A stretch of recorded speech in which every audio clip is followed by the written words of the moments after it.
हमारे इस health awareness programme में आप सभी का स्वागत है। मैं हूं हरजोत कौर। हम बात करेंगे बांझपन यानी कि इनफर्टिलिटी की, जहां आजकल हर नौजवान अपनी ज़िंदगी में हर सुख सुविधा लाने के लिए पूरी कोशिश कर रहा है, दौड़ भाग भी कर रहा है, लेकिन फिर भी कहीं ना कहीं कुछ यंग कपल्स ऐसे हैं जो अभी भी अपने औलाद के सुख से बहुत ही दूर हैं और वो इनफर्टिलिटी यानी कि बांझपन की बीमारी से ग्रस्त हैं। आखिर कैसे होती है बांझपन की बीमारी, क्या होते हैं इसके कारण, क्या लक्षण है इसके और कैसे हम इनसे दूर रह सकते हैं, इस सब पर बात करेंगे आज हमारे इस प्रोग्राम में। और इस सब बातचीत के लिए हमारे साथ स्टूडियो में मौजूद हैं infertility specialist doctor Sumita Sofer ji. Welcome है जी शो में।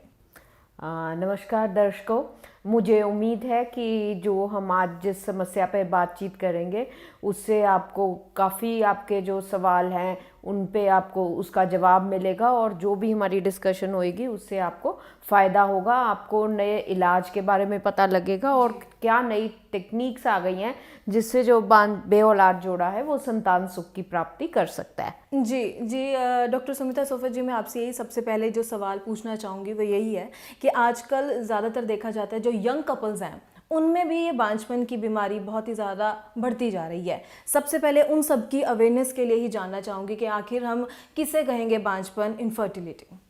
देखो, जब भी कोई निसंतान जोड़ा है वो आपसी संभोग कर रहा है, 1 साल से ज़्यादा हो गया है और उनको संतान सुख की प्राप्ति नहीं हुई तो उनको एक डॉक्टरी सलाह और मशवरा ज़रूर ले लेना चाहिए। आपने सही कहा, जो बांझपन की समस्या है वो दिनों दिन बढ़ती जा रही है। इसके कई कारण भी हैं, जैसे कि आपने कहा कि स्ट्रेस है, जो खान पान में जो एडल्ट्रेशन है जिसका शराब का सेवन, सिगरेटों का सेवन और तनाव, tension, fast life, sedentary life, मतलब कि कोई एक्सरसाइज नहीं है जिनकी लाइफ में, तो ये सारी चीज़ें जो है कंट्रीब्यूट कर रही हैं बांझपन की समस्या से। जी, आमतौर पर देखा जाता है कि अगर किसी कपल में ये प्रॉब्लम आ रही है, बच्चा नहीं हो रहा, तो सबसे पहले जिम्मेदार माना जाता है लड़की को, यानी कि फीमेल को, कि अगर इनफर्टिलिटी की प्रॉब्लम आ गई है तो कहीं ना कहीं जो भी नुक्स होगा, जो भी परेशानी है वो लेडी में ही है। तो मैं जानना चाहूँगी कि आखिर क्या सिर्फ बांझपन के लिए हम जिम्मेदार सिर्फ फीमेल्स को ही मान सकते हैं? देखो, जो बांझपन, बिल्कुल आपने गलत कहा कि बांझपन की जो समस्या है वो आदमियों में भी हो सकती है और औरतों में भी हो सकती है। लगभग 40% केसेस ऐसे हैं जिसमें औरतों में समस्या आ सकती है, 40% केसेस ऐसे हैं जिनमें आदमियों में समस्या हो सकती है और 10% केसेस, 10 से 15% केसेस ऐसे हैं जिनमें दोनों हस्बैंड वाइफ में प्रॉब्लम हो सकती है। और कुछ केसेस ऐसे हैं कि जिनमें सब कुछ ठीक होता है पर फिर भी वो संतान सुख की प्राप्ति नहीं कर सकते। सो एक बांझपन की समस्या के लिए बिल्कुल हस्बैंड वाइफ दोनों ही रिस्पॉन्सिबल है और दोनों को ही टाइम से ट्रीटमेंट ज़रूर लेना चाहिए। बहुत बार देखा गया है, बहुत पेशेंट्स में ये देखा जाता है कि सबसे पहले लेडी अपने ही टेस्ट करवाई जाती है, अपना सारा कुछ करा लेती है और बाद में पता लगता है जो प्रॉब्लम है वो कि उनके हस्बैंड में थी। सो हमेशा एक बांझपन के जोड़े को एज अ हस्बैंड वाइफ सलाह मशवरा लेना चाहिए। जी, बिल्कुल सही कहा आपने कि काफ़ी टाइम इसी में ही निकाल दिया जाता है कि शायद कहीं ना कहीं वाइफ में ही प्रॉब्लम होगी, उसी के टेस्ट करवाते हैं, उसी का ट्रीटमेंट करवाते हैं, लेकिन काफ़ी टाइम निकलने के बाद पता चलता है कि प्रॉब्लम हस्बैंड में थी। तो यहाँ पर मैं जानना चाहूँगी कि आखिर अगर हम बात करें मेल इनफर्टिलिटी में तो क्या क्या कारण रहते हैं और क्या क्या रीज़न्स, पूरे डिटेल में आप बताइए। देखो, जो आदमियों में बांझपन की समस्या है उसका सबसे प्रमुख कारण है शुक्राणुओं की समस्या। या तो जो शुक्राणुओं का नंबर है वो बहुत कम हो जाता है, जिसको हम ओलिगोस्पर्मिया कहते हैं, या फिर बिल्कुल ही नील शुक्राणु होते हैं कि जिनके स्पर्म्स ही नहीं है, बिल्कुल शुक्राणु नहीं है। सो सबसे इम्पॉर्टेंट टेस्ट जो आदमियों में वो किया जाता है वो है एक शुक्राणुओं की जांच, जिसको हम डिटेल्ड सीमन एनालिसिस कहते हैं। वो एक सिंपल सीमन एनालिसिस नहीं होता, उसमें बहुत सारी चीज़ें देखी जाती हैं, जैसे मॉर्फोलॉजी, मतलब स्पर्म्स की बनावट कैसी है, स्पर्म्स की कितनी देर स्पर्म्स अलाइव रहते हैं, कितना नंबर है काउंट स्पर्म्स का, ठीक है। और अगर किसी बेओलाद जोड़े में हस्बैंड में नील शुक्राणु है जिसको हम एजोस्पर्मिया कहते हैं, तो उसके फर्दर टेस्ट किए जाते हैं। उसमें देखा जाता है कि जो शुक्राणु है अंदर बन रहे हैं कि अंदर भी नहीं बन रहे, मीन्स की टेस्टिस में बन रहे हैं कि नहीं। इसके लिए सिंपल ब्लड टेस्ट भी किए जाते हैं और FNAC टेस्ट भी होता है, बायोप्सी भी होती है जो बिल्कुल आजकल जिसमें जिसमें कोई कट लगाने की ज़रूरत नहीं होती। सो इन सारी चीज़ों से कंबाइन हमें पता लगेगा कि आदमियों में शुक्राणुओं की समस्या है कि नहीं है। जी, जैसे कि अभी आपने बात की कि पुरुषों में देखने में आता है कि उनके शुक्राणु नील हो जाते हैं, तो जहाँ बात आ गई कि शुक्राणु ही नील हो गए यानी कि शुक्राणु बन ही नहीं रहे, तो वो भी कपल्स के अपनी औलाद का सुख ले सकते हैं? बिल्कुल, आज की डेट में विज्ञान ने इतनी तरक्की कर ली है कि जिन आदमियों के शुक्राणु नहीं भी हैं और शुक्राणु नहीं मतलब एज़ोस्पर्मिया की प्रॉब्लम है, वो भी आज की डेट में अपनी संतान सुख की प्राप्ति कर सकते हैं। इसमें स्पेशल टेक्निक्स आती हैं जिसको हम इक्सी विधि कहते हैं, टीसा कहते हैं, जिसमें जो स्पर्म्स है अंदर से निकाले जाते हैं बिना चीरा दिए, टेस्टिस में या गुलियों में वो स्पर्म्स अंदर से निकाले जाते हैं। फिर एक स्पर्म और एक एग का जो मिलन है वो माइक्रोस्कोप के नीचे किया जाता है, जिसमें हम एग और स्पर्म मिलाते हैं और भ्रूण तैयार करते हैं। और जब ये भ्रूण ठीक 48 से 72 घंटे बाद ये भ्रूण जो है लेडी के यूट्रस में रखा जाता है, बच्चेदानी में रखा जाता है, ताकि वो अपना बेबी कैरी कर सके। सो इस टेक्निक से जो है जो आदमी एज़ोस्पर्मिक थे, जिनको बहुत साल पहले कोई ट्रीटमेंट नहीं मिलता था, जिनको सिर्फ अडॉप्ट ही करना पड़ता था या बैंक से लेना पड़ता था, उनको आज की डेट में ऐसी प्रॉब्लम नहीं फेस करनी पड़ती, वो अपना बेबी भी पा सकते हैं। जी बिल्कुल। सो मेडिकल साइंस ने बहुत तरक्की की है और अब भी जो बे औलाद जोड़े हमारा ये शो देख रहे हैं और कहीं ना कहीं अगर मेल में यानी कि हस्बैंड में कहीं ना कहीं ये प्रॉब्लम है कि उनके शुक्राणु नील हो चुके हैं और वो उम्मीद छोड़ चुके हैं कि उनकी अपनी औलाद का सपना शायद अब पूरा नहीं हो सकता, तो आपके लिए एक वरदान वाली बात ही बोलूँगी कि अभी भी आप अपनी औलाद के लिए ट्राई कर सकते हैं। साइंस ने जो तरक्की की है उसका फ़ायदा आप उठा सकते हैं।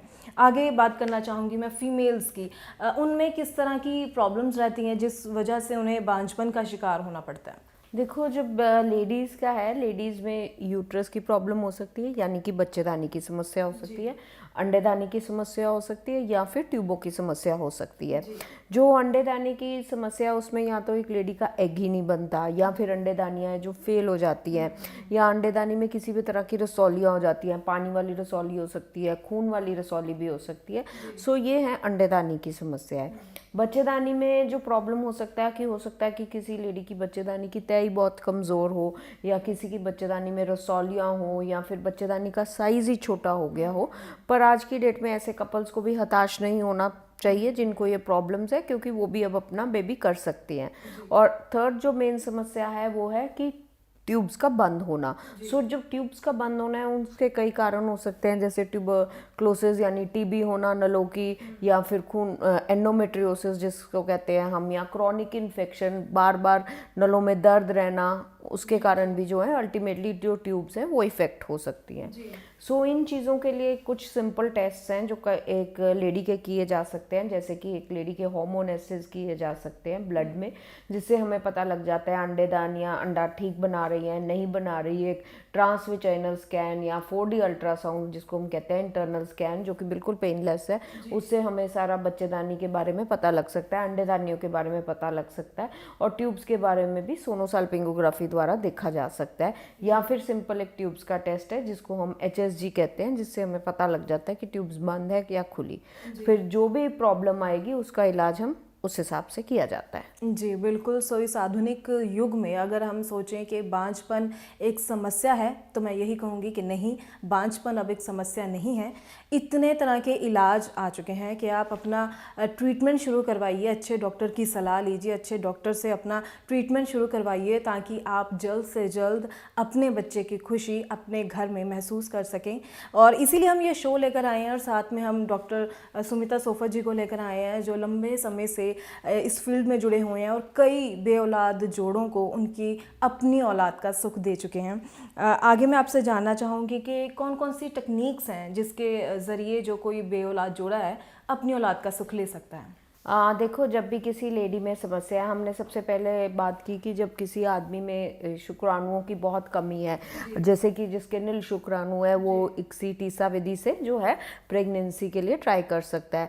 पर जिन आदमियों में जैसे शुक्राणुओं की मात्रा थोड़ी ही कम है, ज़्यादा कम नहीं है, वो IUI विधि से भी लाभ उठा सकते हैं। पर उस विधि के लिए वाइफ को ठीक होना ज़रूरी है, वाइफ की ट्यूब्स ओपन होनी चाहिए। पर लेडीज़ में जो है वो है, जैसे हम कहते हैं कि टेस्ट ट्यूब बेबी जो है, टेस्ट ट्यूब बेबी टेक्निक है जिसमें एक लेडी के एग्स बनाए जाते हैं, अंडे अल्ट्रासाउंड द्वारा निकाले जाते हैं, अल्ट्रासाउंड मशीन द्वारा नीडल के साथ निकाले जाते हैं, फिर लेबोरेटरी में भ्रूण तैयार करके जो काम बेसिकली ट्यूब्स में होना है, अगर एक किसी लेडी को ट्यूब्स की समस्या है तो जो काम ट्यूब्स में होना है वो हम एक IVF लेबोरेटरी में कर रहे हैं, ठीक है। पर कई पेशेंट्स जैसे होते हैं कि उनको लेडीज़ को और भी प्रॉब्लम्स है, अंडे की समस्या है, या जिनकी बच्चेदानी बिल्कुल छोटी है, जिनको कभी माहवारी नहीं आई या माहवारी आके बंद हो गई है, जिसको हम प्री मैच्योर मेनोपॉज कहते हैं, या ऐसी लेडीज़ जिनकी उम्र ज़्यादा हो गई है उसके कारण माहवारी बंद हो गई है, वो भी अब संतान सुख की प्राप्ति कर सकते हैं। सबसे पहले जो है बच्चेदानी की तय बनाई जाती है, फिर हार्मोन्स के इंजेक्शन लगाए जाते हैं, और जिनके एग्स बिल्कुल ही नहीं बन रहे वो अंडा बैंक से लिया जाता है, और फिर उनके हस्बैंड के जो है शुक्राणुओं के साथ मिला के वो बच्चेदानी के अंदर भ्रूण तैयार करके रखा जाता है। सो इस जो ये विधि है जिसको हम इससे जो है वो लेडीज़ भी जिनकी पीरियड्स की प्रॉब्लम है, जिनकी माहवारी बंद हो गई है, जो ज़्यादा उम्र की हैं, जिनकी बच्चेदानी बहुत छोटी है, वो भी संतान सुख की प्राप्ति कर सकते हैं, जिनको कभी माहवारी आई ही नहीं है। सो ऐसी लेडीज़ भी इस विधि से संतान सुख की प्राप्ति कर सकते हैं। जी, एक और बात जो देखने में आती है कि जो बेऔलाद जोड़े हैं फर्स्ट टाइम जब टेस्ट ट्यूब बेबी के ज़रिए ट्राई करते हैं, फेलियर हो जाता है, रीज़न चाहे कुछ भी रहा हो, तो हताश हो जाते हैं कि हमने तो ट्राई किया लेकिन हो ही नहीं सका, शायद हमारी ज़िंदगी में खुशी नहीं है। तो उन पेशेंट्स के लिए भी मैं ज़रूर चाहूँगी कि आप कुछ बताइए कि एक बार अगर फेलियर हो गया तो उससे हताश नहीं होना चाहिए, आगे हम फिर ट्राई कर सकते हैं उसके लिए। बिल्कुल आपने सही कहा, क्योंकि एक बेऔलाद जोड़े में वैसे ही इतना साइकोलॉजिकल स्ट्रेस होता है, दिमाग पे इतना तनाव होता है, सोसाइटी का प्रेशर होता है कि उनको प्रेगनेंसी करनी है। उसके साथ साथ अगर उनका टेस्ट ट्यूब बेबी टेक्निक से उन्होंने कराई, जो आजकल काफ़ी कॉमन हो गई है, तो उससे अगर प्रेगनेंसी नहीं हुई तो उनको घर बैठ के बिल्कुल हताश नहीं होना चाहिए, क्योंकि इससे ऊपर की कई टेक्निक्स आ गई हैं जिनका कामयाबी दर काफ़ी ज़्यादा है। तो अगर एक बार वो फेल हो गया है तो उनको बिल्कुल हताश नहीं होना चाहिए। टेक्निक्स हैं जैसे ICSI है, जिसमें हम जब टेस्ट ट्यूब बेबी में और बाकी विधि में ये फ़र्क है कि जैसे टेस्ट ट्यूब बेबी में हम अंडे और स्पर्म्स का मिलन इकट्ठा करते हैं, पर कई बार जो है प्रेगनेंसी नहीं होती, हो सकता है अंडे में नुक्स हो सकता है स्पर्म में नुक्स हो। तो जो ICSI विधि है उसमें जो है हम एक एग और एक स्पर्म का मिलन माइक्रोस्कोप के नीचे करते हैं। साथ ही और टेक्निक्स हैं जैसे कि लेज़र हैचिंग है, ठीक है। उसमें क्या किया जाता है, जैसे एक पेशेंट का टेस्ट ट्यूब बेबी फेल हो गया है तो लेज़र हैचिंग के ज़रिए वो जो भ्रूण की परत है वो पतली कर दी जाती है ताकि वो बच्चेदानी में चिपक जाए। सो इस विधि से, लेज़र हैचिंग विधि से जो है कामयाबी दर टेस्ट ट्यूब बेबी का बढ़ाया जा सकता है। और दूसरी टेक्निक है जिसको हम कहते हैं ब्लास्टोसिस्ट कल्चर। आमतौर पर जब लोग IVF कराते हैं या परखनली शिशु कराते हैं उसमें जो भ्रूण है 48 घंटे बाद रखा जाता है, पर ब्लास्टोसिस्ट में ये है कि जो हर भ्रूण 48 घंटे बाद रखा जाता है वो नहीं ग्रो करता, पर जब हम उसको ब्लास्टोसिस्ट लेवल तक ग्रो कराते हैं, मतलब जिसको हम डे 5 ट्रांसफ़र कहते हैं, उसमें जो है कामयाबी दर ज़्यादा होता है, क्योंकि वो बेस्ट एम्ब्रियो होता है, सबसे बढ़िया एम्ब्रियो भ्रूण बनता है, तो वो लेडी की बच्चेदानी के अंदर रखा जाता है। सो लेज़र हैचिंग, ब्लास्टोसिस्ट कल्चर, इन चीज़ों से जो है कामयाबी दर बढ़ाया जाता है। साथ ही आजकल और नई टेक्निक्स आ गई हैं जिनको हम एम्ब्रियो मॉनिटरिंग कहते हैं, जिसमें जब भ्रूण तैयार किया जाता है तो भ्रूण की ग्रोथ देखी जाती है कि कौन सा जो भ्रूण है सबसे ठीक बन रहा है। सो वो जो बेस्ट एम्ब्रियो, जो अच्छा एम्ब्रियो बच्चा बनाने वाला भ्रूण है, वो हम वो सिलेक्ट करके ट्रांसफ़र कर सकते हैं ताकि सक्सेस रेट बढ़ जाए। सो मतलब कि जो कामयाबी दर पहले सिर्फ 10 से 15% था, आज की डेट में 60-70% तक चला गया है। सो ये जो टेक्निक्स हैं, इन टेक्निक से काफ़ी पेशेंट लाभ उठा सकते हैं जिनका बार बार टेस्ट ट्यूब बेबी भी फेल हो गया हो। साथ ही आजकल ऐसे इंजेक्शंस, ऐसी टेक्निक्स आ गई हैं जिनसे जो बच्चेदानी की लाइनिंग है, बहुत सारे पेशेंट्स कहते हैं जी सब कुछ ठीक था पर बच्चेदानी की लाइनिंग ही नहीं ठीक थी, सो वो लाइनिंग भी ठीक की जा सकती है। जी। तो बिल्कुल बच्चेदानी की लाइनिंग तैयार कर कर भ्रूण रखा जाता है। सो ये सारी जो टेक्निक्स है इनसे कामयाबी दर बढ़ जाता है। जी बिल्कुल। तो जैसे अभी डॉक्टर सुमिता सोफा जी ने बताया कि कई तरह की टेक्निक्स आ चुकी हैं जिससे कामयाबी दर बढ़ जाता है। सो आप घबराइए मत, अगर आपने कहीं ट्रीटमेंट शुरू करवाया है तो अच्छी तरह देख परख कर माहिर सलाह लेकर ही आगे बढ़ें, ताकि क्योंकि वैसे ही टाइम पीरियड बहुत शॉर्ट होता है, बहुत कीमती होता है वो आपका टाइम जब आप कोई ट्रीटमेंट करवा रहे होते हैं। तो उस टाइम में अच्छी सलाह से अच्छा ट्रीटमेंट शुरू करवाइए और जल्द से जल्द अपनी ज़िंदगी में अपनी औलाद की खुशियाँ लेकर आइए। इसके साथ ही मुझे यानी कि हरजोत कौर को भी दीजिए इजाज़त। नमस्कार।